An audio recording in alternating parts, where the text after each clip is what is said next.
السلام علیکم ورحمۃ اللہ تعالی وبرکاتہ۔ درود پاک اللہم صلی علی سیدنا مولانا محمد معدن الجود والکرم وعلی آلہ وصحبہ وبارک وسلم۔ صلوا علیہ صلاۃ وسلام علیک یا رسول اللہ۔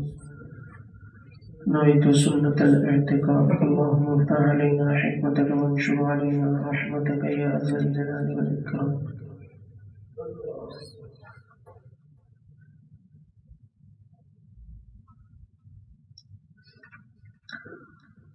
ماہ رجب کی 27ویں شب ہے، یہ وہ مبارک شب ہے جس میں سید الانبیاء، امام الانبیاء، خاتم الانبیاء، سرور سرورہ، رسول دو جہاں جناب محمد مصطفیٰ صلی اللہ تعالی علیہ وسلم کو اللہ تبارک و تعالی نے ایک عظیم نعمت سے سرفراز فرمایا، وہ ہے معراج مصطفیٰ،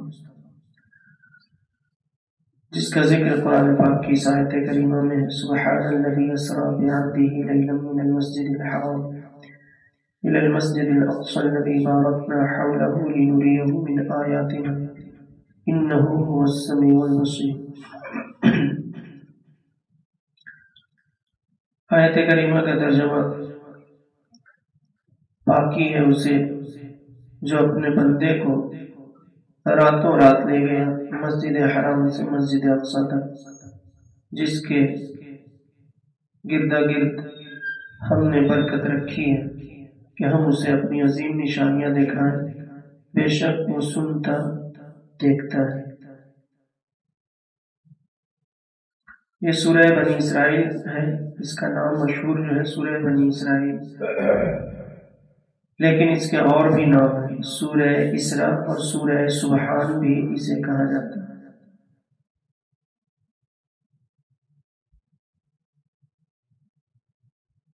یہاں پہ یہ سورت مبارکہ جو ہے اس میں جو فرمایا سبحان الذی، اس کے متعلق فرمایا سبحان پاکی ہے اسے، یعنی کہ وہ منزہ ہے، اس کی ذات ہر عیب و نقص سے پاک ہے، جو اپنے بندے سے مراد محبوب خدا محمد مصطفیٰ صلی اللہ علیہ وسلم ہے، جو اپنے بندے کو یعنی محمد مصطفیٰ صلی اللہ علیہ وسلم کو راتوں رات لے گیا۔ یہ لے جانے کا جو ذکر ہے رات کو، اسی کا نام ہے شب معراج، معراج کی رات۔ کہاں؟ مسجد حرام سے کہاں؟ مسجد اقصی تک، جس کا فاصلہ 40 منزل یعنی 1.25 مہینے سے زیادہ کی راہ ہے۔ اس زمانے کے حساب سے 1.25 مہینے کی راہ یعنی 1 مہینہ اور 1 ہفتہ۔ شان نزول یعنی یہ آیت کریمہ جو نازل ہوئی ہے اس کی شان اور کیفیت کیا تھی، پس منظر اس کا کیا ہے۔ فرماتے ہیں اس سلسلے میں مختصر یہ کہ جب سید عالم صلی اللہ تعالی علیہ وسلم شب معراج درجات عالیہ و مراتب رفیعہ یعنی بلند درجہ اور بلند مقام پر فائز ہوئے، رب عز و جل نے خطاب فرمایا، اے محمد صلی اللہ علیہ وسلم، یہ فضیلت و شرف میں نے تمہیں کیوں عطا فرمایا؟ حضور نے عرض کیا، اس لیے کہ تو نے مجھے عبدیت کے ساتھ اپنی طرف منسوب فرمایا۔ اس پر یہ آیت مبارکہ نازل ہوئی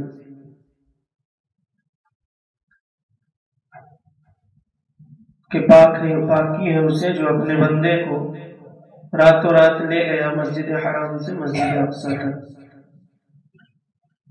جس کے گردا گرد ہم نے برکت رکھی۔ یہ برکت سے کیا مراد ہے؟ دینی بھی برکت ہے اور دنیاوی بھی۔ فرماتے ہیں دینی بھی اور دنیاوی بھی، کہ وہ سرزمین پاک وحی کی جائے نزول ہے، یعنی کہ وحی مبارک کے نازل ہونے کی پاک سرزمین ہے وہ، اور انبیاء کی عبادت گاہ ہے، بہت سے وہاں پہ انبیاء کرام نے عبادت کی۔ اور ان کا جائے قیام و قبلہ عبادت بھی، یعنی ان کے ٹھہرنے کی بھی جگہ، وہاں پہ بہت سے انبیاء کرام نے قیام بھی فرمایا اور ان کا ایک قبلہ بھی رہا، قبلہ عبادت۔ اور کثرت انہار و اشجار، یعنی بہت سے دریا اور درخت سے وہ زمین سرسبز و شاداب ہرا بھرا علاقہ ہے، اور میووں اور پھلوں کی کثرت سے بہترین عیش و راحت کا مقام ہے۔ معراج شریف نبی کریم صلی اللہ علیہ وسلم کے ایک جلیل معجزہ اور اللہ تعالی کی عظیم نعمت ہے، اور اس سے حضور صلی اللہ علیہ وسلم کا وہ کمال قرب ظاہر ہوتا ہے جو مخلوق الہی میں سے آپ کے سوا کسی کو میسر نہیں۔ یہ معراج کس سال سرکار دو عالم صلی اللہ علیہ وسلم کو یہ معراج کا شرف عطا ہوا؟ فرماتے ہیں نبوت کے 12ویں سال سید عالم صلی اللہ علیہ وسلم معراج سے نوازے گئے۔ نبوت کے 12ویں سال، یعنی جب دنیا والوں پر یہ ظاہر ہوا کہ یہ اللہ کے آخری نبی بن کر آئے۔ یہ کیسے ظاہر ہوا؟ نبی کے اعلان فرمانے سے۔ جب تک نبی نے اعلان نہیں فرمایا تب تک پوشیدہ تھی یہ بات، اور نبی نے اعلان کب فرمایا؟ جب اللہ کا حکم ہوا، اور اس وقت آپ کی عمر شریف کتنی تھی؟ 40 سال ہو چکی تھی۔ تو نبوت یعنی اعلان نبوت کے 12ویں سال، تو کتنے سال ہو گئے حضور کی اس وقت ظاہری حیات؟ 52۔ تو نبوت کے 12ویں سال سید عالم صلی اللہ علیہ وسلم معراج سے نوازے گئے۔ مہینے میں اختلاف ہے کہ کون سا مہینہ، مگر اشہر یہ ہے، اشہر مطلب زیادہ مشہور، زیادہ مشہور یہ ہے کہ 27ویں رجب کو معراج ہوئی۔ مکہ مکرمہ سے حضور پرنور صلی اللہ تعالی علیہ وسلم کا بیت المقدس تک شب کے چھوٹے سے حصے میں، یعنی رات کی قلیل مدت میں تشریف لے جانا نص قرآنی سے ثابت ہے۔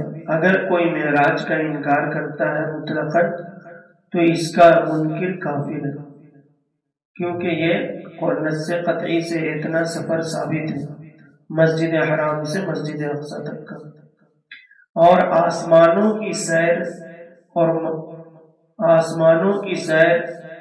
اور منازل قرب میں پہنچنا احادیث صحیحہ معتمدہ مشہورہ سے ثابت ہے جو حد تواتر کے قریب پہنچ گئی ہیں۔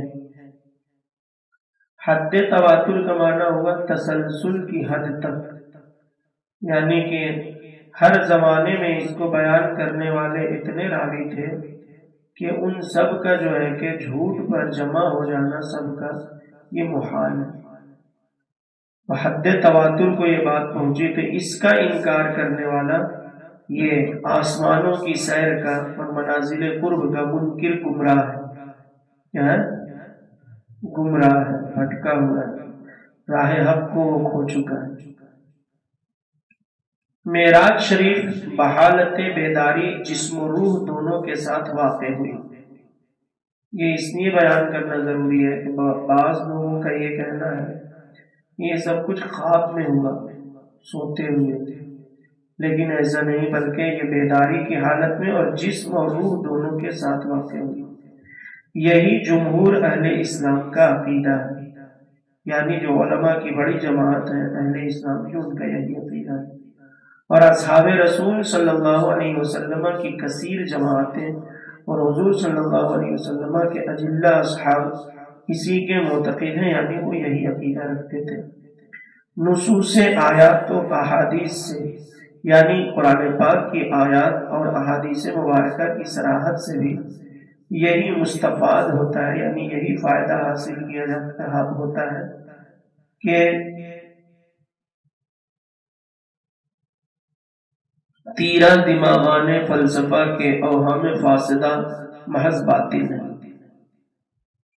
تیرہ دماغان فلسفہ یعنی تاریک دماغ کے جو فلسفہ ہے اور فاسد جو وہم ہے وہ سب کے سب محض باطل ہیں، یعنی جن لوگوں نے اس میں فلسفی بگاڑی کہ ایک انسان کیسے اتنی رفتار میں طے کر سکتا ہے، تو وہ سب کو شارٹ میں یہ کہا کہ یہ ساری چیزیں باطل ہیں، جھوٹ ہے، ان کا ذہنی پیداوار ہے۔ قدرت الہی کے معتقد کے سامنے، قدرت الہی کے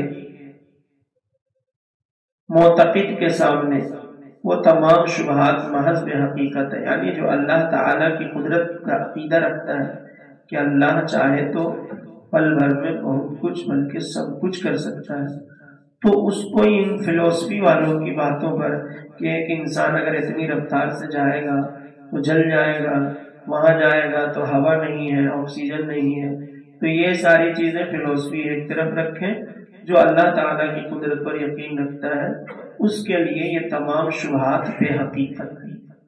حضرت جبریل کا براق لے کر حاضر ہونا، سید عالم صلی اللہ علیہ وسلم کو غایت اکرام و احترام کے ساتھ سوار کر کے لے جانا، بیت المقدس میں سید عالم صلی اللہ علیہ وسلم کا انبیاء کرام کی امامت فرمانا، پھر وہاں سے سیر سماوات یعنی آسمانوں کا سفر، آسمانوں کی سیر و تفریح کی طرف متوجہ ہونا، جبریل امی کا ہر آسمان کا دروازہ کھلوانا، ہر آسمان پر وہاں کے صاحب مقام انبیاء علیہ والسلام کا شرف زیارت سے مشرف ہونا اور حضور صلی اللہ تعالی علیہ وسلم کی تکریم کرنا، احترام بجا لانا، تشریف آوری کی مبارکبادیاں دینا، حضور صلی اللہ علیہ وآلہ وسلم کا ایک آسمان سے دوسرے آسمان کی طرف جانا، دوسرے آسمان کی طرف سیر فرمانا، وہاں کے عجائب دیکھنا، عجائب و غرائب دیکھنا، قدرت خداوندی کا مشاہدہ کرنا، مناظر قدرت کو دیکھنا، اور تمام مقربین کی نہایت منازل سدرۃ المنتہا کو پہنچنا، کہ جتنے بھی مقربین ہیں ان سب کا لاسٹ جاتے جاتے جاتے سدرہ تک اینڈ ہو گیا، اور حضور کا معاملہ کہ جہاں سے آگے بڑھنے، جہاں تمام مقربین کی نہایت منازل سدرۃ المنتہا کو پہنچنا، وہ جہاں سے آگے بڑھنے کی کسی ملک کے مقرب کو کبھی مجال نہیں، ملک مقرب یعنی مقرب فرشتہ، اس کو بھی مجال نہیں، جبریل امی کا وہاں معذرت کر کے رہ جانا کہ حضرت آپ تشریف لے جائیں، بس میں یہیں تک ساتھ دے سکتا ہوں۔ پھر مقام قرب خاص میں حضور صلی اللہ علیہ وسلم کا ترقیاں فرمانا یعنی آگے بڑھنا، اور اس قرب اعلیٰ میں پہنچنا کہ جس کے تصور تک خلق کے اوہام و افکار بھی پرواز سے عاجز، یعنی یہ وہ مقام ہے جہاں مخلوق کا وہم اور اس کی فکر بھی وہاں تک نہیں پہنچ سکتی، اس سے عاجز ہے۔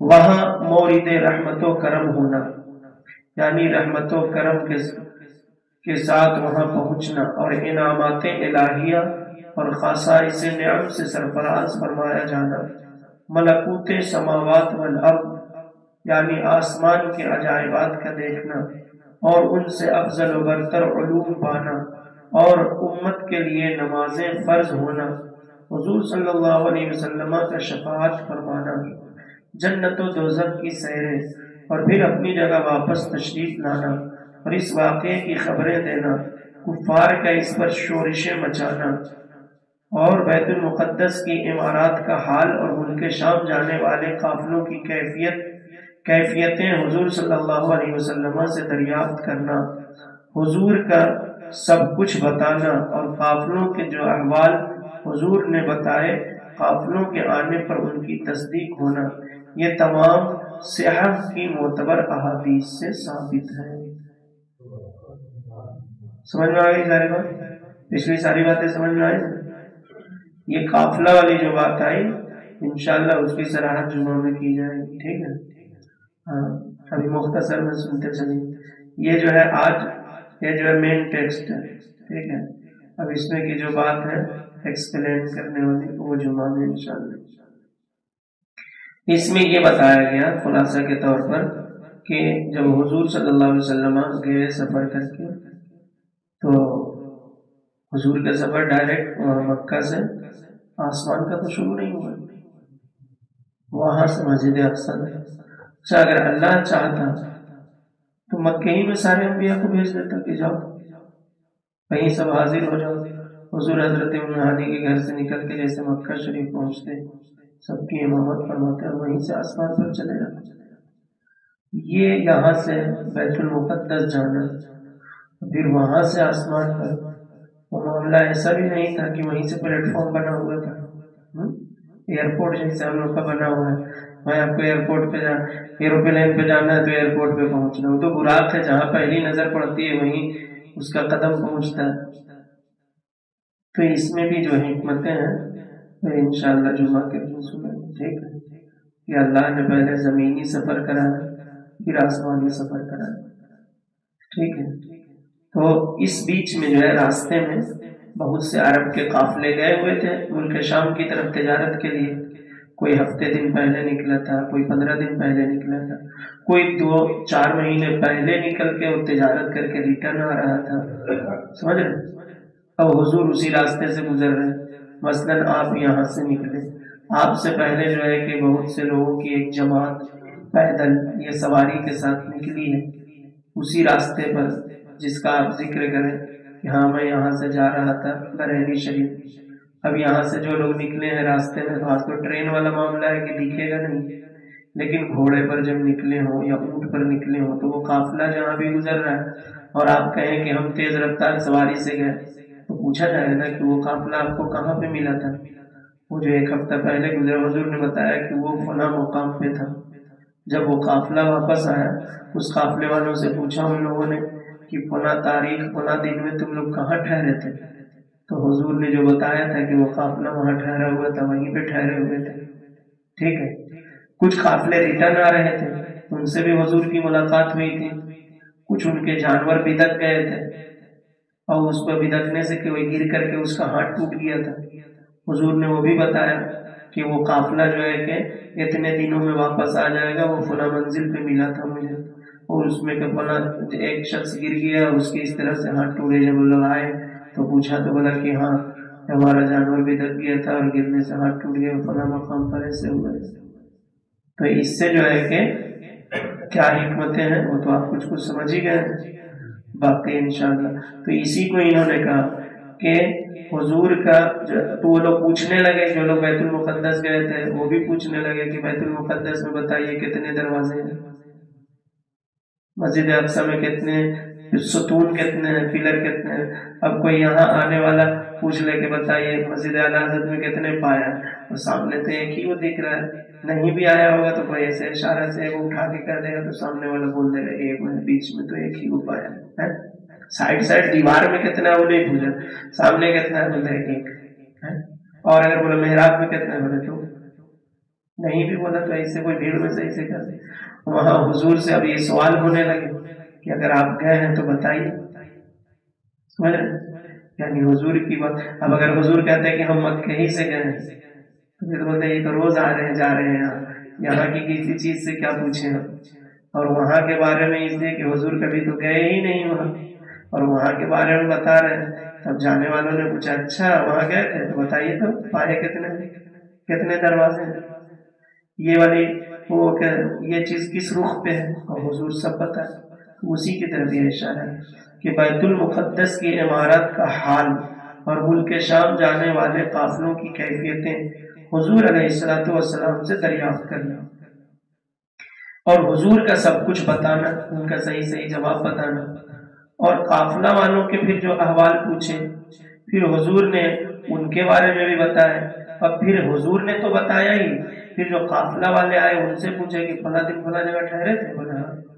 فلاں جگہ ایسا کوئی حادثہ ہوا تھا کیا، بولے ہاں وہی. اور قافلہ والوں کے آنے پر ان کی تصدیق ہونا، یعنی انہوں نے دیکھا نہیں آتے جاتے حضور کو نہیں دیکھا، لیکن جو حالات حضور نے بتایا ان کے وہ آ کر تصدیق کیے کہ ہاں ایسا ہوا تھا ہمارے ساتھ.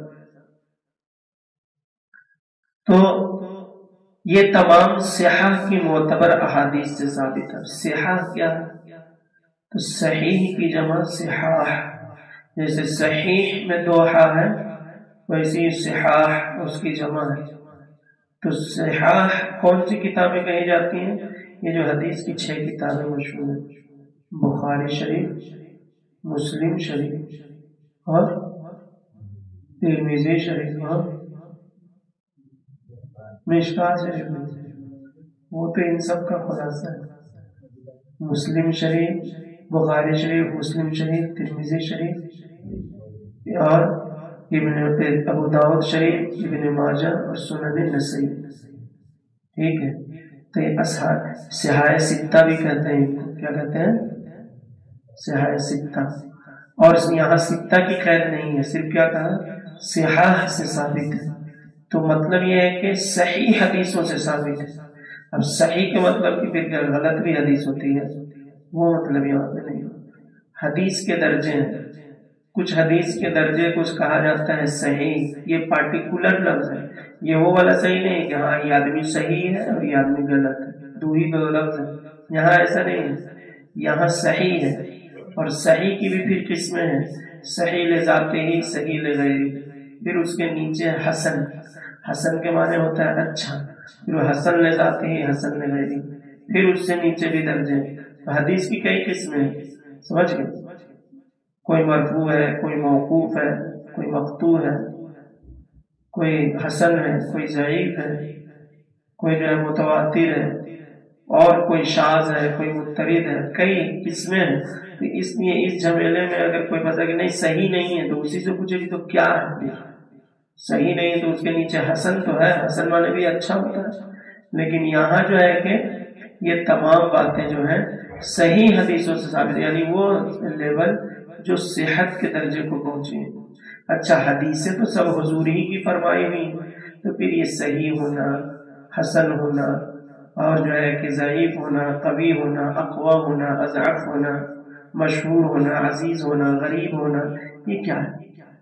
تو یہ دراصل حدیث کے اوپر حقیقت میں یہ حدیث تو ہے سب سرکاری کی، دراصل اس کے راویوں کے حالات کی وجہ سے اس پر حکم لگتا ہے۔ اس کے بارے میں ایک بار میں نے پہلے بتایا تھا کہ چیز تو سب موبائل ہی ہے، لیکن جیسے جیسے اس کی کمپنی سے جیسے جیسے حصول ہو رہا ہے، جتنی بڑی کمپنی اتنا وہ برانڈیڈ اتنے اہم مانا جاتا ہے، جتنا غیر معروف اتنی ہی اس چیز کی پہنچنے والی چیز اس کو جو ہے کہ اہمیت کم ہے۔ تو ایسی جس حدیث کے راوی فیمس، پھر علم کے اعتبار سے، تقوی کے اعتبار سے، پرہیزگاری کے اعتبار سے، تو ان کی سند مضبوط ہو گئی۔ اور کوئی ایسا تھا کہ تقوی میں تھوڑے سے کمزوری تھی، اب کمزوری بھی کیا مطلب یہ کہ کبھی ان کو بازار میں دیکھ لیا کھاتے ہوئے تو وہ کمزوری میں چلے گئے، کبھی راستے میں بیٹھ کر پیشاب کرتے ہوئے دیکھ لیا راستے کی کنارے تو وہ بھی کمزور میں چلے گئے، کسی کو دیکھ لیا بچوں کو جھوٹے تسلی دیتے ہوئے کہ چپ ہو جا تم کو لا کر کے مٹھائی دیں گے، اور پھر انہوں نے نہیں دیا تو وہ بھی جو ہے کہ ہلکے میں چلے گئے۔ یہ سب کو تو ہم لوگ سمجھتے ہیں معمولی چیز ہے، تو اس کو تو ہمارے یہاں لوگ اس کو عیب میں شمار ہی نہیں کریں۔ ہمارے یہاں تو جو کبھی بھی نماز نہ پڑھتا ہو، داڑھی بھی نہ رکھتا ہو، دن بھر جھوٹ بولتا، اگر بول دیا وہ فلانا بہت کمینہ، نہیں اس کے پیچھے نماز نہیں پڑھے گا، فلانا ہم کو بتایا کہ کمینہ، وہ سب سے کوئی دقت نہیں کہ وہ بولنے والا کس لیول کا آدمی ہے، سمجھ؟ وہ بول جائے گا فلانا مولانا خالی فساد کروا، وہ مان لیا اس کے بعد ہاں فساد کروا، تو یہاں معیار رکھا، تو اس کے جو سلسلہ ہے اسی کو سلسلہ کو کہتے ہیں راوی، حدیث کے بیان کرنے والے جتنے ہیں ان کو راوی، اور انہی راویوں کے نام اور سند کو سلسلہ کہتے ہیں، تو اسی کے حساب سے حکم لگتا ہے۔ نہ تو اصل کے اعتبار سے دیکھیں تو موضوع کے علاوہ جتنے بھی حدیثیں ہیں سب کے بارے میں قوی راوی یا ضعیف راوی کے ذریعے پہنچتی ہے بات جو ہے کہ حضور تک۔ ہاں ایک موقوف ہوتی ہے کہ جو صحابی نے بیان کیا، اور بیان کرتے ہوئے یہ نہیں کہا کہ حضور نے یہ فرمایا، بس انہوں نے ڈائریکٹ بیان کیا کہ ایسا کرنے پر یہ ثواب ہے، تو ان کے بارے میں بھی یہی سمجھا جاتا ہے کہ صحابی جب بیان کر رہے ہیں تو اپنی طبیعت سے نہیں بیان کریں گے، یہ جو ہے کہ حضور کے بتانے ہی سے بیان کریں۔ تو یہ ہو گئی باتیں، مختصر میں آپ کو معراج کا تذکرہ ہو گیا کہ احادیث تمام صحہ کی معتبر احادیث سے ثابت اور بکثرت احادیث ان تمام امور کے بیان پر اور ان کی تفاصیل سے مملو ہیں۔ کیا ہے؟ ان کی تفاصیل سے مملو، تفصیل کی جمع تفاصیل، اب مملو کے معنی بھری پڑی،